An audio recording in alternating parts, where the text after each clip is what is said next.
며칠 전에 맥도날드에 갔습니다. 그래서 맛있게 햄버거도 먹고요. 콜라도 마시고 그랬는데요. 콜라에 김이 빠졌더라고요. 그래서 정확하게는 확인하지 않았지만 거의 반절 정도의 콜라를 버렸습니다. 여러분들도 그런 정체성이 있는 사람들이거든요. 원숭이 5마리를 가지고 실험을 했어요. 원숭이 5마리를 우리에 넣고요. 중앙에 천정에 줄을 내려서 그 줄 꼭대기에는 바나나를 묶어두고요. 실험을 했어요. 원숭이들이 줄을 타고 올라갑니다. 그래서 바나나를 집어서 먹으려고 막 올라가면 찬물을 원숭이들이 이렇게 막 쏘는 거예요. 그 찬물에 맞아서 줄에서 떨어지던지, 그리고 또 다른 원숭이가 올라가면 또 찬물을 쏩니다. 그렇게 해서 반복하는 거죠. 바나나를 집으러 올라가려고 하면 쏘고 올라가려고 하면 쏘고, 그래서 번번이 실패하도록 만들었어요. 그럼 어느 시점이 되니까 이제 잘 오르려 하지 않죠.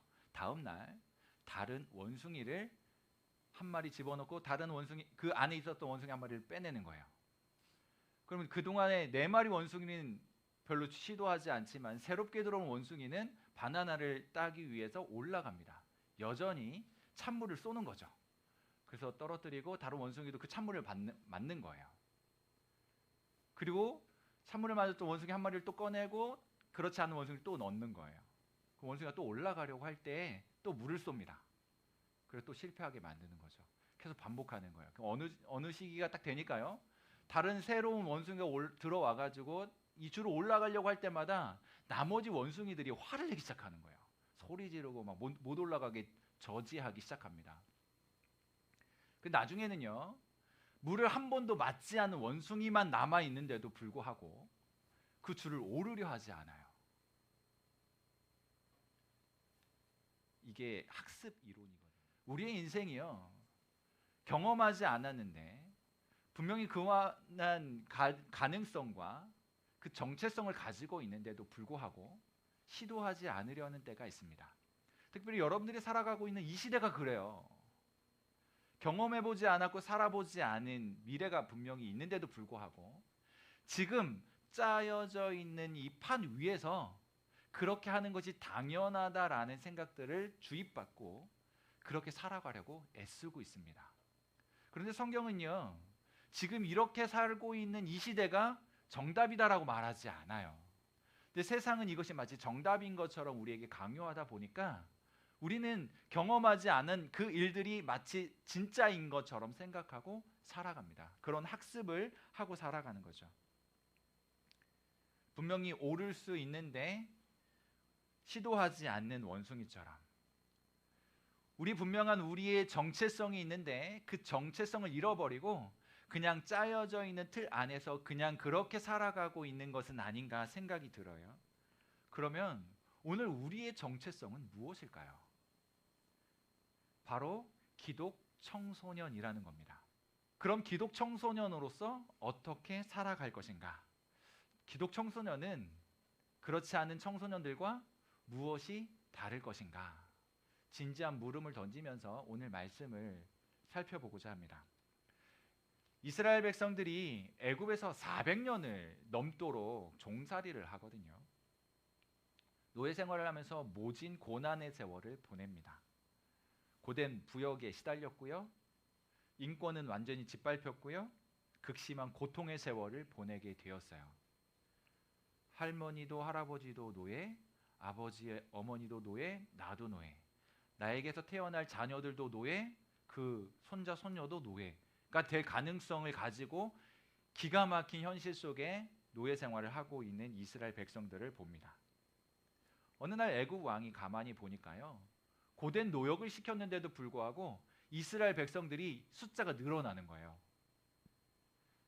그리고는 두려운 마음이 생기는 거죠. 쟤네들이 힘이 강해져 가지고 반기라도 들면 우리 애굽이 위태로워지지 않겠는가는 생각 때문에요, 산하 정책을 펴기 시작하는데 히브리인 중 이스라엘 백성 중에 아들이 태어나면 그 자리에서 죽이라고 명령을 내립니다. 그래서요, 아들로 태어나면 죽을 위기와 가능성을 안고 그냥 태어나는 거예요. 어느 날 레위 족속 중에 한 아이가 태어났는데 아들이 나왔습니다. 그래서 죽여야 되는데 이 부모님이요, 이 아이를 살려두었어요. 얼마나 아름답고 귀했는지. 죽이지 않습니다. 석 달을 감춰두고 키웠는데 석 달이 지나면서 이제 울음소리도 커지고 이제 신체도 커지고 그러니까 더 이상 감출 수가 없는 거예요. 그래서 고민 끝에 갈상자에 역청을 바르고 나무진을 발라서 나일강에 아이를 담아서 나일강에 던졌습니다. 그리고는 나일강 갈대 사이로 이렇게 떠내려 가는데요. 나일강에 마침 나와 있던 바로의 공주가 아기 울음소리를 듣고 그 갈대 상자에서 이 아기를 건져냈어요. 그 아이의 이름이 뭐죠? 모세입니다. 모세는요, 그렇게 해서 바로의 공주의 손 안에서 자랍니다. 신비로운 건 뭐냐면요, 아기를 발견하고 사람들이 말했어요. 시녀들이 말했겠죠. 히브리인의 아이입니다. 그랬더니 바로 그 옆에 있었던 이 모세의 누나가 얼른 쫓아와가지고 유모를 데려올까요? 라고 이야기를 했어요. 그래서 바로의 공주가 허락을 해주고 데려온 유모가 누구예요? 모세의 어머니인 요게벳이었습니다. 그러니까 어린 시절을요, 엄마의 젖을 먹고 어린 시절 엄마의 손길을 닿으면서 성장했어요. 이스라엘 백성이고 히브리인이었던 이들이 친자녀이지만 마치 유모인 것처럼 키웠잖아요. 그런데 그에게 한 것이 있습니다. 뭐냐면요, 신앙교육이에요. 내 친자식이기는 하지만 언젠가 바로의 공주에게 보내질 것이고 그 전까지는 내 자녀로 신앙교육을 잘 시킨 거예요. 하나님이 어떤 분이시고 그 하나님이 우리에게 어떻게 일하셨고 이스라엘 백성들 어떻게 인도해 가셨는지를 이 어린 모세에게 잘 가르쳐 주었을 거라는 거예요. 그리고는 이제 성장을 해서 바로의 공주에게 보내집니다. 왕궁에서 자라죠. 무려 40년을 왕궁에서 자라거든요. 그러면서 애굽의 발달한 문물, 그 문화를 다 습득하게 되죠. 그리고는요, 공주의 양자가 되었으니까 왕족이 된 거잖아요. 그야말로 흙수저가요, 금수저 됐어요.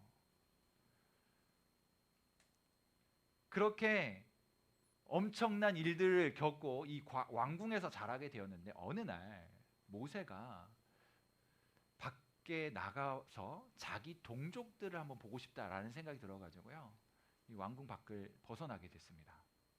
그런데 히브리인이 애굽 사람에 의해서 괴롭힘 당하는 걸 본 거예요. 모세가 이 의분이 발동을 해가지고 애굽 사람을 쳐 죽입니다. 그리고 모래에 감추어 버렸거든요. 나중에 발각이 돼요. 그래서 한순간 왕족이었던 모세가 도망자 신세가 됩니다. 무려 미디안이라고 하는 곳으로 도망하여 무려 40년의 도망자 신세가 되어 버렸어요. 성경을 잘 들여다보니까요, 모세가 자기 백성, 자기 동족을 만나러 갔다라고 되어 있습니다. 그러니까 모세의 마음속에 무엇이 있었냐면, 나는 이스라엘 백성이고 나는 히브리인이고 나의 동족은 이 히브리 사람들이야 라고 하는 분명한 정체성이 있었어요. 그래서요, 자기 동족 히브리인이 괴롭힘을 당할 때 가만히 있을 수 없었습니다.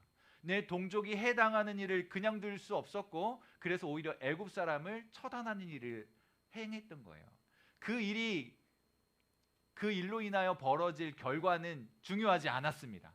결과적으로 도망자 신세가 되고 왕궁에서 쫓겨나고 되어 버렸지만 그것이 중요한 문제가 아니고요, 동족에 대한, 민족에 대한 분명한 정체성이 모세로 하여금 그런 삶을 살게 만들었어요. 그것이 오늘 성경의 배경이 됩니다. 모세라는 이름을 얻기 전에 그의 부모에 의해서 아름다운 아이라고 하는 사실이 인정되었고요. 그래서 3개월 동안 감추게 되는데 오늘 본문을 잘 들여다보니까 뭐라고 되어 있냐면요, 그의 부모가 믿음으로 그렇게 했다라고 되어 있어요. 그의 모세의 부모가 믿음으로 모세를 감추었다라고 이야기합니다.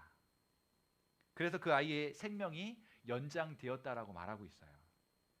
그리고 24절은 모세가 장성해서 바로의 공주의 자녀가 되었는데 공주의 아들이라고 하는 지위를 거절했다라고 표현합니다. 유대 역사가 요세푸스라는 유명한 사람이 있거든요. 요세푸스가 쓴 책을 보면 모세가 데려다 키운 이 공주의 이름은 하셉수트라고 하는 사람이에요. 이 사람이 누구냐면요, 그의 아버지는 투트모스 1세거든요. 근데 그에게는 아들이 없었습니다. 다시 말하면 모세의 엄마, 그 양모가 됐던 그 모세를 데려다 키운 이 공주는요, 무남 동녀예요. 그래서요, 왕위 서열이 두 번째인 거예요. 왕 다음으로. 그 다음에 바로 왕 위에 오를 수 있는, 실제로 왕 위에 오르거든요. 그 사람의 양자가 된 거예요, 모세가. 그러면 욕심 날만하지 않아요? 그 당시 지금의 애굽하고는 다릅니다. 제국이에요. 엄청난 권세를 누릴 수 있는 그런 민족이었단 말이죠. 거기에서 잘 보이면 왕이 될 수도 있었어요. 서열상으로 밀리지 않았고요. 그래서 성경이 뭐라고 기록하냐면 모세가 바로의 공주의 아들 되는 것을 거절했다. 이거 사절했다는 말이거든요. 거부했다는 말이에요. 엄청난 특권을 누릴 수 있음에도 불구하고 그 모든 것을 거절했다, 이렇게 말하고 있어요. 이게 가능한 일인가요? 여러분 같으면 가능하겠어요? 어떻게 이와 같은 일들이 가능하겠습니까? 그 앞부분에 보니까요, 모세 역시 믿음으로 그렇게 했다는 거예요. 왕족으로 누릴 수 있는 그 엄청난 특권이 있었지만 믿음을 가지고 있었기 때문에, 믿음 때문에 그 모든 것들을 거절하고 오히려 그리스도를 위하여 수모당하는 일을 더 나은 것으로, 훨씬 더 나은 보화로 삼았다라고 오늘 성경 우리에게 가르쳐 줍니다. 도대체 그리스도를 위한 것이 무엇이기에, 도대체 무엇이 모세로 하여금 그렇게 만들었을까요? 그리고 또 무엇 때문에 오늘날 이 시대를 사는 우리들에게 그렇게 살아갈 것을 권면하고 있을까요? 우리는 기독 청소년이다, 우리는 예수 믿는 사람들이다 라고 하는 이 놀라운 진리를 가르쳐 주면서 그렇게 살아가야 한다라고 하는 사실을 가르쳐 주는 이유가 무엇일까요? 오늘 성경에 보니까요, 25절에 공주의 아들이라는 자리보다 하나님의 백성과 함께 고난받기를, 죄악의 낙을 누리는 것보다 더 좋아했다라고 기록하고 있고요. 이 모든 일들은 믿음으로 행했다라고 가르쳐 줍니다. 온갖 특권을요, 믿음으로 포기한 거예요. 믿음 때문에 그 모든 특권을 포기한 거예요. 그것보다 하나님의 백성으로 사는 것이 더 좋다라고 여긴 거죠. 우리는 그 결과를 알고 있죠. 나중에 애굽은요, 그냥 폭망합니다. 애굽이라고 하는 나라는요, 그냥 그 세력이 점점 약화돼요. 물론 계속되어지는 이 세력을 키우고 약해지고 이것들이 반복이 되기는 하지만 그 당시에 엄청났던 그 권세는요, 점점 쇠락하기 시작해요. 오늘날 애굽을 강대국이라고 생각하는 나라는 별로 없습니다. 그렇죠? 오늘날 애굽보다는 다른 나라를 더 강대국이라고 생각하잖아요. 그죠? 애굽은 성지순례를 갈 때 떠오르는 나라. 이스라엘 백성들이 종살이했던 그 언젠가 400여 년의 그 역사 속에서의 그런 것들만 기억할 뿐이죠. 어쨌든요, 우리는 성경에서 그 결과를 압니다. 철병거가 모두 홍해에 수장되어지는 그 수모를 당하고 점점 세력이 약화되어지는 애굽의 모습을 보죠. 그러나 모세가 태어났을 그 당시는 달랐어요. 그런데 모세는요, 그 당시에 누릴 수 있는 그 모든 특권을 믿음으로, 믿음 때문에 거절했다라고 말하는 거예요. 애굽의 왕족으로 누릴 수 있는 보화보다도 그리스도를 위하여 수모당하는 것이 더 낫다라고 생각을 했습니다. 더 큰 재물로 여긴 거예요. 눈앞에 먹고 사는 문제, 성공이 보장된 탄탄대로가 펼쳐져 있는데 그 모든 것들을 믿음 때문에 거절한 거예요. 어떻게 일이 가능할까? 모세가 가지고 있었던 분명한 자기 정체성 때문에 그렇습니다. 어린 시절 유모였지만 친엄마였던 요게벳으로부터 들었던 하나님에 대한 믿음 때문에 그래요. 선민, 선택받은 민족이라고 하는 분명한 정체성 때문에 그렇습니다. 뿐만 아니라요, 눈앞에 좋은 것이 있어도 좋지 않은 것이 있어도 이 세상에 있는 것이 영원한 것이 아니라고 하는 그 분명한 인식, 그것이 오늘 우리에게 필요한 것이죠. 100년의 인생에 소용되는 유한한 것들이라는 사실이 깨달아질 수 있기를 바랍니다. 그래서요, 모세는 오늘 본문 뒤쪽에 보면 상 주시는 이심을 바라본다라고, 상 주심을 바라본다라고 기록하고 있는 것을 보아요. 이 땅에서 누릴 수 있는 그 왕족의 특권이 아니라 그보다 더 영원한 100년, 120년의 세월이 아니라 그보다 더 영원한, 더 길고 영원한 그날의 것들을 소망하면서, 그것을 바라보면서 이 땅의 것들을 내려놓을 수 있었고요, 포기할 수 있었던 거예요. 그것을 오늘 성경은 믿음이라고 말하고 있는 것입니다. 모세에게 일어난 이 모든 일들은 우연으로 되어진 일일까요? 태어나는 일들, 그리고 나일강에 버려진 일들, 건짐받은 일들, 친모이지만 유모의 손에서 엄마에게서 길러지고 신앙의 교육을 받았던 일들, 그리고 왕족으로 성장했지만 그 모든 것들을 포기하고 도망자 신세가 되어진 모든 일들, 우연일까요? 우리는 이 일을 하나님의 계획이라고 이야기합니다. 하나님의 섭리라고 이야기합니다. 3000년 전의 역사든 오늘날을 살아가는 우리들의 삶이든 동일하게 하나님의 섭리가 역사되고 있어요.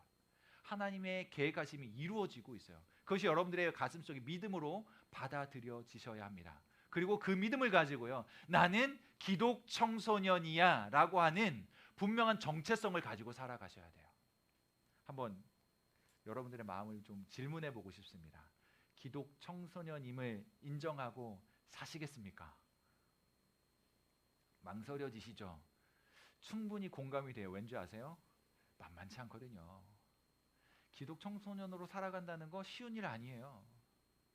손에 나는 일 많이 있을 겁니다. 내가 어려움 당할 만한 일들 많이 있을 거예요. 귀찮은 일들 많이 있을 거예요. 억지로 하는 것처럼 당해야 하는 일들 얼마든지 많이 있을 겁니다. 그럼에도 불구하고 오늘 목사님이 여러분들에게 침을 튀겨가면서 이렇게 이야기하는 이유는요, 그것이 진짜니까. 그 일은 반드시 이루어질 거니까. 그것이 목사님 가슴속에도 여전히 생생하게 살아있고 타오르는 진리이고, 그 날은 반드시 이루어질 거라고 하는 이 분명한 믿음 때문에 여러분들도 그 믿음 안에서 함께 그날의 꿈을 꾸자라고 권면하는 거예요. 여러분은 기독 청소년이라고 하는 사실 잊지 않으셨으면 좋겠어요. 그 사실로 인하여 인생의 이유를 삼고 삶의 목적을 삼고 살아가는 힘을 삼았으면 좋겠습니다. 우리가 사는 이 땅은요, 100년, 120년의 시간으로 제한되어 있어요. 이것은 유한한 것들이라는 사실을 깨닫고요, 장차 우리에게 상 주실 이라고 하는 사실, 26절에 기록되어 있는 것처럼 상 주시는 이를 바라보면서 그날을 소망하면서 살아가는 거예요. 장차 받게 될 상을 바라보면서 이 땅의 것을 포기할 수 있는 것입니다. 다시 말하면 이 세상에 조금 부족해도 세상은 끝이 날 거예요. 영원한 생명을 얻고 하나님 나라에서 상을 받게 될 거예요. 그날을 기대하는 것입니다. 믿음 때문에 당장은 수고스럽고 고생이라고 여겨지는 한이 있어도 감수하는 거예요.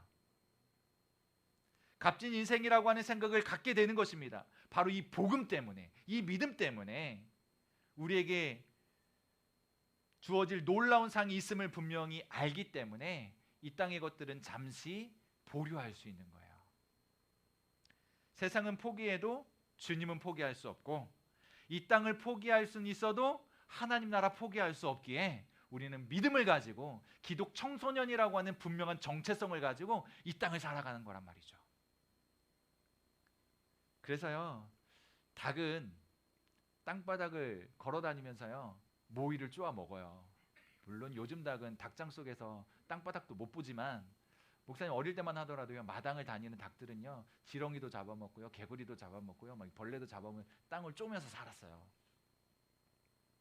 그러나 여러분들은 땅바닥을 쪼는 닭이 아니라 저 푸른 하늘을 나는 독수리와 같은 삶을 살아가실 수 있기를 축복합니다. 거슬러 오르는 연어처럼 세상을 거슬러 오르는 기독 청소년으로 살아주시기를 바랍니다. 그렇게 당당하게요. 지금은 세상이 이기는 것처럼 보이지만 반전의 역사가 일어날 거예요. 그날을 바라보고 우리에게 허락하실 그 놀라운 상을 기대하고 소망하면서요, 이 땅의 삶을 잘 그려가시고 가꾸어 가실 수 있기를 바라는 거예요. 이 땅에 오늘날 이 대한민국에 260만의 청소년들, 중고등학생들이 있습니다. 그 중에 30-40여 명의 청소년들이 여기 있는데요, 여러분들이 바로 기독 청소년이에요. 260만 명의 청소년들이 세상이 말하는 성공과 세상이 말하는 그 성적이면 다 된다라고 하는 그런 성공주의를 쫓아서 정신없이 살아갈 때 우리는 진짜 가치를 붙잡고 하나님 나라를 소망하며 복음의 사람으로 기독 청소년으로 살아가실 수 있기를 축복합니다. 그것이 진짜 이기는 길이에요. 진짜 성공하는 길입니다. 우리 모두가 이 성공하는 일에 함께 뛰어들어서 하나 되어 그 일을 향하여 열심히 달려가는 우리 모두가 될 수 있기를 다시 한번 주님